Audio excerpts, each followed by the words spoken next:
За сайн байцгаана арилжаачтай шинэ 7 хоногийн мэндийг хүргэе. За энэ 7 хоногт бид нэр шууд ямар арилжаанд орох тухайга яриад явцгаая. Мэдээж фундаментал талаасаа гэх юм бол одоо Америкийн доллар бол угаасаа суларж байгаа. За тэгээд ер нь энэ сулралтыг дамжуулаад чартн дээр гэх юм бол одоо энэ импульсыг дагаад correction орж ирсний дараагаас дараачийн импульс гарч ирэх нь Euro USD дээр хийм төлөвлөгөө гарч ирж байна. За тэгэхээр таргетийн хувьд гэх юм бол нэг тодорхой хэмжээнд өсөөд энд байгаа liquidity-нүүдийг ер нь ямар ч ихний ээлжинд бол авах хэрэгтэй. Дараа нь яг энд байгаа liquidity буюу дандаа энэ дээр sell арилжаанд орсон хүмүүсийн stop loss-ууд энэ дээр байгаа учраас ийшээ ер нь бол тэмүүлэх боломжтой ийм арилжаа харж байна. За ингээд up арилжаанд орох боломжтой байна.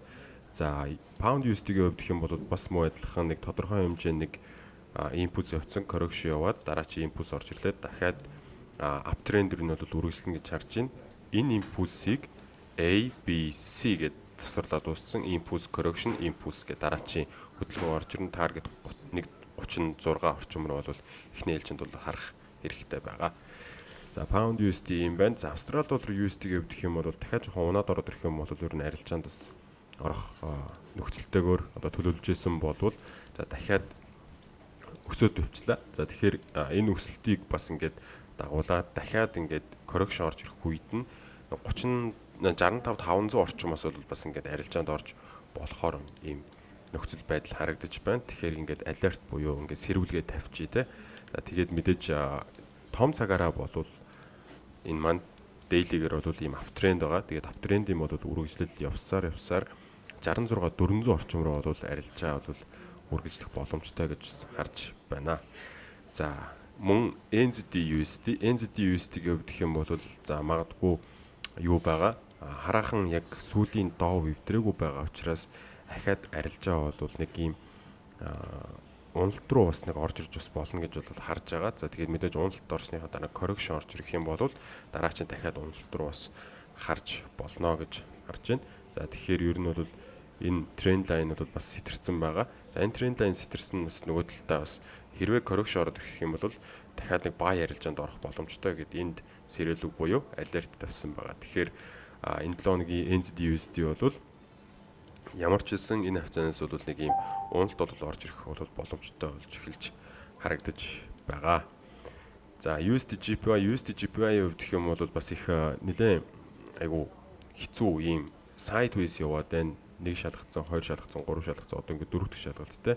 За энэ дээрээ бол ерөн шалгалт бол ингээд дандаа өсөх маягтай ингэж явж байгаа учраас дахиад нэг ийм өсөлт бол гарч ирж бол бас болно гэж бол харж байна. За тэгээд мэдээж одоогийн нөхцөл байдлаас бол яг ингээд нэг цагаар харах юм бол энэ маань импульс correction импульс гэх маягтай ийм хөдөлгөөн бас орж ирж болно гэж харагдаж байгаа. За USD Швейцар франк франкийн хувьд гэх юм бол за нэг ийм импульс гарч ирсэн гэдэг үндслэлээр одоо энд ингээд correction явж байгаа гэж одоо харж байна те. За энэ импульсийг correction буюу засвар хийгдчихлээ дараачийн импульс гарч ирээд импульс маань нэг ойролцоогоор 81-800 орчим хүртэл бол бас явах ийм боломжтой 200 орчим пипний арилжаа бол бас шинжлэгдэж байна. За тэгэхээр арилжаанда таад маань stop loss болон арилжааны төлөвлөгөөний эрсдлийн менежментийн бас нарийн цогц ажиллагаатай оросоо гэж бас хүсэж байна. За тэгээ мөн USD CAD. За USD CAD-ийн хувьд гэх юм бол энэ маань тодорхой хэмжээнд нэг импульс хийсэн ABC гэдэг correction хийсэн импульс хийсэн ABC гэдэг correction хийсэн дараачийн импульс хөдөлгөөн бол 39-500 орчим руу бол бас орж ирж болно. Хэрвээ импульс дахиж ийшээ доош орж ирээд энийг эвдэх юм бол correction хүлээж агаад дараачийн sell арилжаанд бас ийм орох ийм хоёр нөхцөлд төлөвлөлтийг хийж байгаа. За тэгээд ерөнхийдөө бол яг major pair-ууд маань дууслаа. За одоо Euro CAD дээр бол бас нэг томоохон импульс орж ирчээд дараачийн reversal иймэрхүү нэг 200-аас 300 орчим пипний бол хөдөлгөөн бол бас ажиглагдаж байгаа. За тэгээд мэдээж юу яаж байгаа?